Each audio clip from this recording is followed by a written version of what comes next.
Good morning எல்லாருக்கும். இன்னையோட என்னோட 48 நாள் வாராகி அம்மன் விரதம் வந்து முடியுது. நான் அதுக்கு என்னென்னலாம் செஞ்சேன் அப்படின்னு சொல்லிட்டு உங்களுக்கு காமிக்கிறேன். பீட்ரூட் அப்புறம் வெத்தலை அரளிப்பூ எல்லாம் செஞ்சு பெரிய மாலை செஞ்சு கோர்த்துட்டு போனேன். அன்னைக்கு வந்து என்னென்ன பிரசாதம் செஞ்சேன் அப்படின்னா, அந்த அம்மனுக்கு பிடிச்ச எல்லா விதமான பிரசாதமே செஞ்சு கொண்டுட்டு போனேன். லெமன் சாதம், புதினா சாதம், தேங்காய் சாதம், உளுந்த வடை, பருப்பு வடை, கேசரி, சக்கரை பொங்கல், பருப்பு பாயாசம், பால் பாயாசம் எல்லாமே நானே கையால் செஞ்சு கொண்டு போய் படைத்தேன்.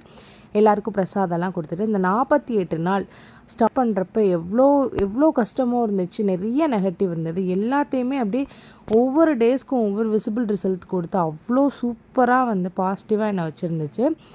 உண்மையாகவே வாராகி அம்மாவோட சக்தியை வந்து நம்ம கண் கூட பார்க்கலாம். அவ்வளோ ஸ்பெஷலான ஒரு கடவுள்.